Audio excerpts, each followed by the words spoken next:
MRI machine का जादू ऐसा है कि यह आपकी बॉडी में छिपी हर बीमारी को पकड़ सकते हैं। जैसे कोई जासूस मस्तिष्क की गहराइयों में जाकर उन रहस्यों को उजागर करता है जो आपके दिमाग में घूमते रहते हैं।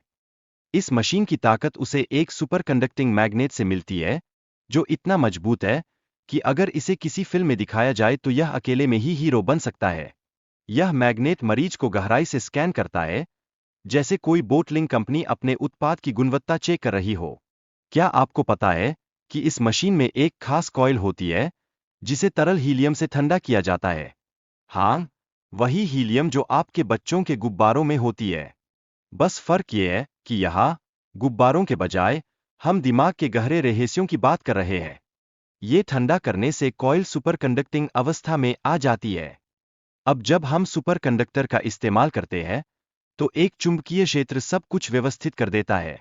यह उन परमाणुओं की तरह है जो बार बार अपनी जगह बदलते रहते हैं, जैसे आपके दोस्त पार्टी में डांस करते हैं।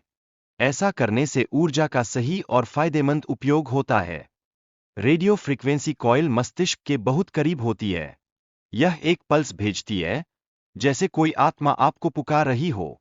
यह पल्स परमाणुओं को एक खास स्थिति में लाने में मदद करती है, जैसे कि किसी मुहिम में सभी की लाइन लगवा रही हो।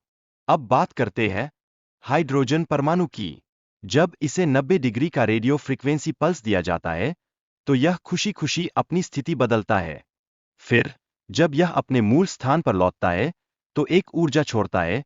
ऐसा लगता है जैसे किसी ने इसे चॉकलेट का टुकड़ा दिया हो और अब यह फिर से आ गया है। अब ऊर्जा की वापसी और प्रतिक्रिया को समझने के लिए हमने इसे प्रेमिका के रिसीवर के रूप में देखा है। मान लीजिए, जैसे आपकी प्रेमिका आपकी हर हरकत को मापती हो, ठीक उसी तरह यह संवेदी तंत्र कार्य करता है जो ऊर्जा को मापता है। जब मस्तिष्क में रक्त का थक्का बन जाता है, तो ऊर्जा का व्यवहार बदलता है। इससे यह समझने में मदद मिलती है कि विभिन्न परमाणु अलग अलग समय पर अपनी ऊर्जा कैसे छोड़ते हैं। जैसे कि कोई शायर अपने गजल का हर अंतिम शेर अलग अलग समय पर सुनाता है। ग्रेडियंट कॉइल का जादू यह है कि यह मशीन में चित्र बनाने की प्रक्रिया को समझाने में मदद करता है। यह कॉइल ऊर्जा के प्रवाह को नियंत्रित करके समस्याओं का पता लगाने में मदद करता है। जैसे कि कोई निजी जासूस जो हर कदम पर आपका पीछा कर रहा हो। कैसे?